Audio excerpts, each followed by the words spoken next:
Assalamualaikum warahmatullahi wabarakatuh. Hari ini kita akan membahas tentang materi tangga.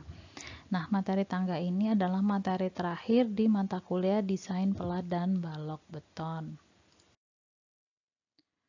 Nah, hal-hal penting apa saja yang perlu kita perhatikan ya mengenai tangga? Ini kita harus tahu bahwa fungsi tangga itu ialah sebagai penghubung antara tingkat antar lantai bangunan ya. Jadi kita menggunakan tangga itu sebagai penghubung antar tingkat lantai bangunan. Kemudian, nah syarat tangga itu adalah dia mudah dilihat, terutama untuk bangunan umum yaitu bangunan fasilitas publik ya, itu dia harus tahu posisinya dengan jelas ya. Kemudian dia harus mudah digunakan dengan aman ya, artinya apa, kita perlu, karena dia menghubungkan antar lantai, kita juga perlu menambahkan railing-railing ya untuk mencegah terjadinya kecelakaan. Kemudian dia juga tidak boleh melelahkan. Nah, di sini tidak boleh melelahkan artinya apa? Kita harus memperhitungkan ya uptrade dan uptrade-nya, untrade-nya seperti apa ukurannya ya. Jadi nanti ada syaratnya agar tidak melelahkan ya.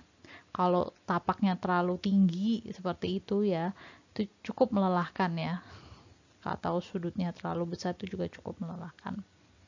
Nah, di sini untuk kemiringan tangga menurut Joyo Wirono tahun 84, untuk garasi mobil, sudut alfa ini dia harus berkisar di antara kurang dari 12,5 derajat ya, atau tan alfa itu perbandingnya 1 berbanding dengan 8. Tangan itu apa? Depan per samping ya, depan per samping. Jadi depannya 1, sampingnya 8. Jadi dia harus landai, sudutnya harus kecil ya, harus landai untuk garasi mobil ya. Kemudian untuk tangga luar sudutnya kurang dari 20 derajat ya. Tangga-tangga di luar tuh bisa kurang dari 20 derajat. Jadi kalau ini tingginya kira-kira 1 meter, nah panjangnya ini harus 5 meter gitu. Nah, kemudian untuk tangga umum sendiri sudutnya boleh digunakan 30 sampai 35 derajat ya, dengan perbandingan tangan alfa 1 banding 1,75 atau 1 banding 1,4. Jadi dia sedikit lebih tegak ya untuk tangga umum. It's okay ya, nggak apa-apa. Nah, dari kemiringan tangga menurut Joyo Wirono ini dia sudah mempertimbangkan item yang ini terakhir, tidak melelahkan, dan ya dia tidak melelahkan. Jadi item itu sudah dipertimbangkan, dan juga item kenyamanan. Misalkan garasi mobil kita pakai ukuran tangga umum ya, tidak tentu tidak akan nyaman untuk semua mobil ya, dan juga itu beresiko apabila di wilayah parkiran mobil itu di ram-ramnya mobil misalkan terjadi antrian ya, itu beresiko ada kendaraan yang mungkin merosot atau apa ya, yang lainnya juga bisa terjadi. Nah, kemudian ini untuk tangga basement ya, sudut alfanya boleh kurang dari 45 derajat, jadi agak tegak. Tapi ini tangga ini maksudnya tangga masih untuk orang ya, untuk operasional seperti itu ya, bukan untuk digunakan untuk publik ya ini. Karena ini masih begitu tegak ya, resiko capeknya besar.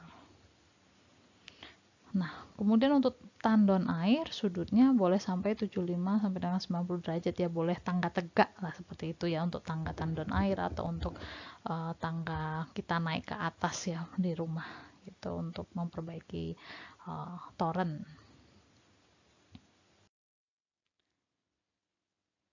Nah, selanjutnya lebar tangga ini juga bergantung pada jenis bangunan dan macam ruangan yang dihubungkan. Misalkan contohnya tidak banyak dilalui orang, maka kita bisa pakai tangga dengan ukuran lebar 60-70 cm ya. Jadi ya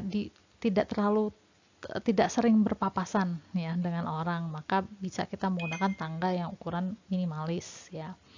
Kemudian apabila kita gunakan sebagai gudang atau ruang di bawah tanah, itu kita juga bisa pakai 60 cm ya, bisa pakai ukuran lebar minimalis. Kemudian untuk perumahan bisa kita pakai 90 cm, karena biasanya kan untuk di rumah ya, selain estetik juga, itu juga kita masih sering berpapasan sama penghuni rumah ya, penghuni rumah, dan itu untuk keselamatan, karena di penghuni rumah sendiri kan usianya juga variatif ya, ada yang sangat kecil, anak kecil, atau usia senja seperti itu. Jadi untuk mengcover keamanan dan kenyamanan, jadi perumahan itu ya lebarnya paling nggak 90 cm. Kemudian untuk bangunan umum, nah ini bergantung dari jumlah orang yang secara bersama-sama memakai tangga tersebut nih. Misalnya kalau satu orang saja 110, kalau dua orang 130, kalau tiga orang 190 ya. Nah ini untuk bangunan-bangunan publik itu paling nggak lebarnya seperti itu tadi ya. Nah, kenapa jangan sampai kita karena kita naik tangga, tadi kita menghalangi jarak orang, atau tangga-tangga ini pada suatu kondisi tertentu nanti itu digunakan sebagai jalur evakuasi. Nah kan semua orang pada panik nih, pada berdesak-desakan. Nah itu juga bahaya apabila lebarnya tidak begitu mencukupi ya. Oke, sekarang kita mengenal nama-nama bagian tangga. Nah ini yang namanya anak tangga, yang kecil-kecil yang untuk ijakan kaki kita ya, anak tangga. Kemudian di sini ada plat bordes ya, ini tempat plat di mana terjadi titik pertemuan belokan ini. Kemudian di sini ada balustrade ya, atau railing ya. Nah, tadi saya sudah sedikit menyentuh atau memperkenalkan apa itu antret dan optret ya, sudah saya sebutkan di slide depan. Nah, antret itu adalah lebar daripada ini anak tangga ya. Kemudian optret itu adalah ketinggian daripada anak tangga ya. Ini tingginya optret, lebarnya adalah antret. Nah, antret sendiri ini juga ada batasan ukurannya ya. Telapak kaki orang itu umumnya berapa senti. Jadi jangan sampai kita bikin antret itu cuman setengah kaki yang bisa napak gitu. Atau kita bikin optret itu ternyata terlalu tinggi ya, terlalu tinggi, esnya terlalu tinggi, maka itu nggak nyaman ya, capek gitu ya naik tangganya. Apalagi itu nanti digunakan di fasilitas publik saat ada terjadi gempa atau kebakaran, orang melewati jalur evakuasi lewat tangga darurat, tangganya terlalu tinggi kan resiko orang untuk mengalami jatuh dari tangga itu besar ya, gitu. Juga kalau terlalu pendek beresiko sampai nggak tahu nih tangganya satu levelan atau beda level ya. Jadi sebenarnya ada batas-batasan tertentu yang aman dan nyaman ya, tidak terlalu tinggi dan tidak terlalu rendah. Nah, bahan yang digunakan untuk tangga itu bisa saja terdiri dari kayu, baja, beton, atau kombinasinya. Nah, ini misalkan ya tangganya, contohnya nih tangga di rumah tinggal. Ya, ini anak tangganya ini relatif cukup nyaman untuk digunakan di perumahan ya, lingkungan rumah. Ini juga tangganya. Sebenarnya ini strukturnya adalah dari beton ya, kalau dilihat ini anakan platnya, struktur utamanya tetap beton ya. Kemudian di atasnya dikasih hiasan keramik lah seperti itu, sama dengan yang di bawah. Nah, bentuk tangga itu juga kita sesuaikan dengan fungsi ruangannya. Ruangannya itu mau seperti apa? Kalau ruangan yang luas, oke-oke aja kalau kita bentuk tangganya seperti L ya, karena memang bentuk tangga L ini kita butuhkan space yang begitu lebar ya. Kemudian kalau ruangannya sempit, ini tangga bentuknya U itu relatif efektif digunakan, terutama di kampus-kampus kita ya, rata-rata tangganya adalah tangga U. Kemudian untuk ruangan yang panjang namun sempit, kita bisa menggunakan tangga bentuknya I. Jadi dia naik terus relatif datar ya, untuk istirahat ya, enggak baru naik lagi. Nah, itu juga bisa. Nah, seperti ini contohnya ya. Ini untuk ruangannya panjang tapi sempit. Ini naik dulu, terus dia relatif datar, terus naik lagi. Itu baru sampai di story di atasnya. Kemudian untuk ruangan yang sangat sempit, kita bisa menggunakan tangga berputar. Nah, ini contoh tangga berputarnya ya. Kalau ruangan cukup sempit seperti ini ya, hanya diameter 1,2 atau 1,5 misalkan seperti itu, tapi kalau space lebarnya ke sini juga udah nggak ada. Kalau dibikin tangga nanti rumahnya sempit atau ruangannya menjadi sempit, maka kita bisa menggunakan tangga putar seperti ini. Nah, untuk persyaratan dan jenis tangga tersendiri dikategorikan sebagai tangga lurus tanpa bordes, itu boleh naik terus, nanti strukturnya langsung ditopang sama balok struktur.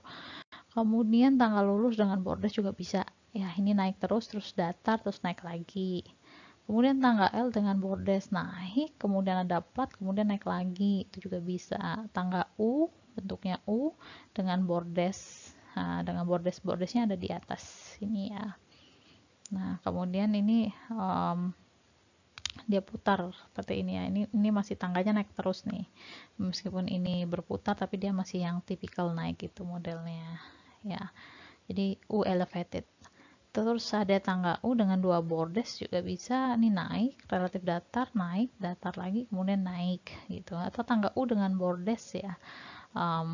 Ini naik, terus datar, naik lagi. Ini seperti hal tangga di kampus kita. Ini tangga lingkaran, dia muter terus ya, muter sampai bisa naik ke atas. Kemudian juga ada tangga lengkung. Tangga lengkung ini mirip dengan tangga lingkar, mirip ya. Tapi kalau tangga lingkar ini kita muter terus sampai menuju ke atas. Kalau ini enggak, dia kayak enggak akan ketemu utuh 360 derajat enggak. Ya, jadi dibentuk setengah, ya enggak setengah putaran juga, jadi agak lengkung lah bilang gitu. Atau ini juga tangga lengkung, tipikal tangga lengkung lainnya ya. Ini bisa naik ke atasnya dibuat ada lekukannya, ada sudutnya. Nah, di sini kita amati ya, di sini misalnya ada sketsa tangga. Nah, di mana tangga ini itu ada anak tangga yang dibuat menyempit di bagian sini. Nah, anak tangga yang bertemu di satu titik ini dalam garis seperti ini itu tidak baik atau tidak nyaman karena apa? Pada saat ini mungkin naik ya, ini naik. Di sini sih masih aman-aman aja ya, kita masih punya tapak kaki yang lebar. Tapi pada saat kita turun ini kan menyempit. Nah, sehingga tapak kaki kita kemungkinan besar itu tidak bisa menapak dengan nyaman di sini, maka kita akan geser ke sisi yang sebelahnya. Padahal sisi yang sebelah sini itu biasanya untuk jalur untuk orang naik. Nah, ini berbahaya tipikal ini kalau kita gunakan di tangga untuk fasilitas umum. Ya, akan terjadi cross, ya, akan terjadi apa namanya? Silang ya seperti itu. Nah, jadi kita harus menskenarionya gimana sih caranya agar itu tangganya nyaman. Nah, sebaiknya kita buat seperti yang warna hijau. Jadi tapaknya ini nggak perlu dibuat lurus ya, sedikit dibuat miring mengikuti sudut ya, mengikuti sudut kemiringan untuk tangga-tangga yang anak tangga lainnya ini. Jadi dia warna-warna hijau ini sehingga uptrade-nya itu masih mencukupi ya untuk kita pijak ya, lebar anak tangganya itu dengan lebar sepatu kita masih memenuhi ya, jadi sehingga masih bisa nyaman. Nah, ini kita buat seperti yang berwarna hijau. Nah, untuk tangga plat sendiri, tangga dengan struktur pendukung berupa plat biasanya berupa plat beton bertulang. Di atas plat tangga yang miring ini terdapat anak-anak tangga. Nah, anak-anak tangga tadi ya itu menopang plat lantai ya, ditopang oleh plat lantai di bawahnya. Nah, sedangkan tangga balok ini, tangga dengan struktur pendukung berupa balok, dapat berupa balok beton bertulang, kayu, atau baja profil.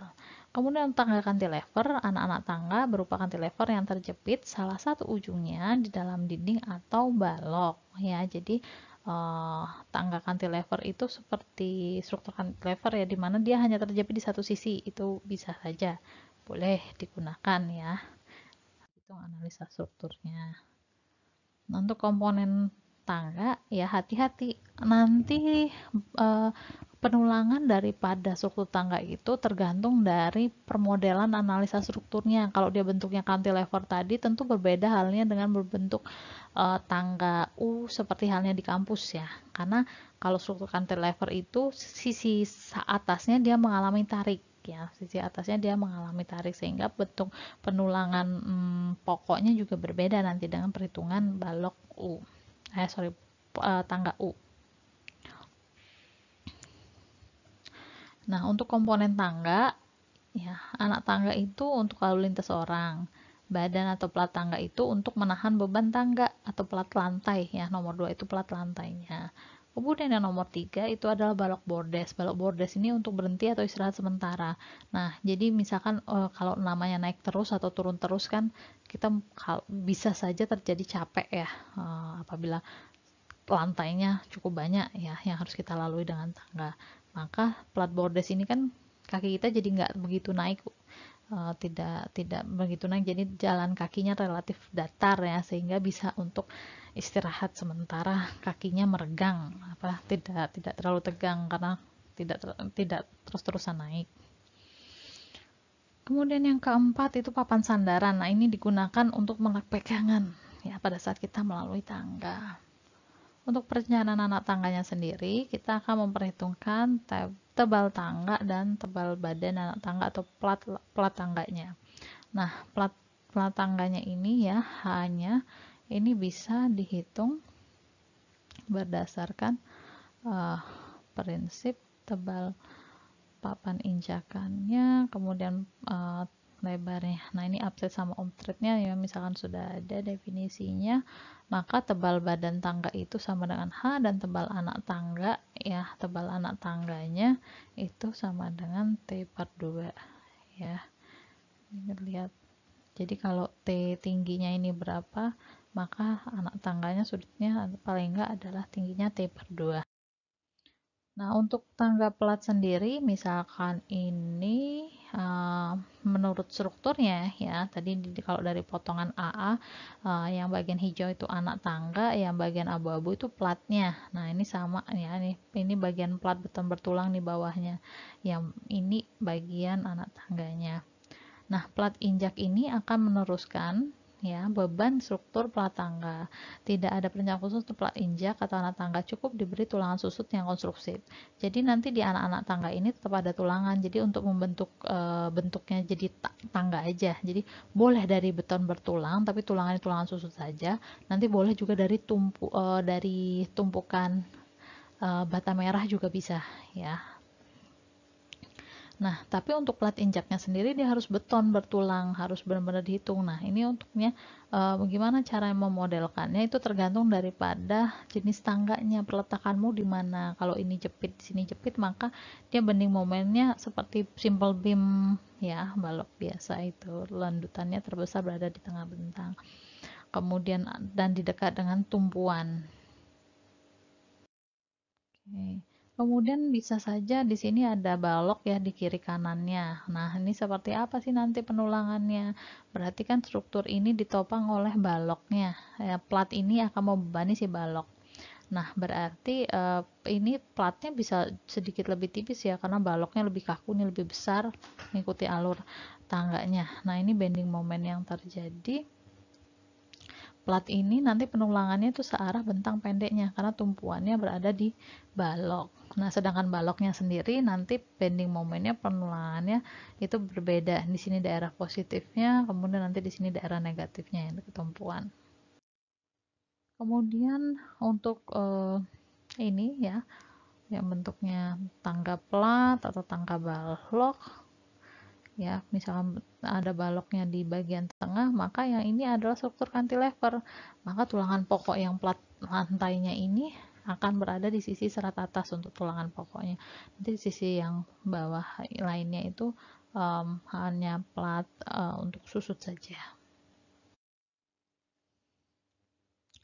Kemudian tangga dengan balok tepi, ya berarti ini strukturnya juga struktur cantilever. Ini di apa namanya, baloknya itu sebenarnya ada di dalam dinding gitu. Jadi dia bukan ditempel di dinding, tapi di dinding sebenarnya itu ada balok ya. Jadi anak-anak tangganya itu ditanam di dalam dinding betonnya ini. Ya, di dalam dinding betonnya ada balok-balok. Nah, ini strukturnya cantilever penulangannya. Ini kamu harus pasang di atas kalau ini pakai penulangan. Jangan tumpukan bata ya, nanti dia ambrol. Untuk persyaratan tangganya sendiri, lebar tangga itu untuk bordes memenuhi kebutuhan panjang tangga cukup sehingga dapat memberikan antret dan optret yang proporsional ya, memberikan lebar pijakan antret, optretnya tinggian yang rasional. Sandarannya juga harus cukup kuat dan nyaman dan memenuhi persyaratan struktural. Untuk aturan pedoman, aturan ukuran langkah ya, 2 kali S ditambah dengan A, 2 kali ketinggiannya ditambah dengan A, itu harus di antara range 59 sampai dengan 65 cm. Nilai idealnya itu sebenarnya berada di range 63. Kemudian aturan keamanan, S plus A itu penjumlahan antara S plus A itu harus 46 ya, ini ada A ada S, itu paling nggak harus 46. Kemudian untuk aturan kenyamanan, A dikurangi S, lebar dikurangin S itu sama dengan 12. Nah, itu batasan-batasan ideal untuk kenyamanan.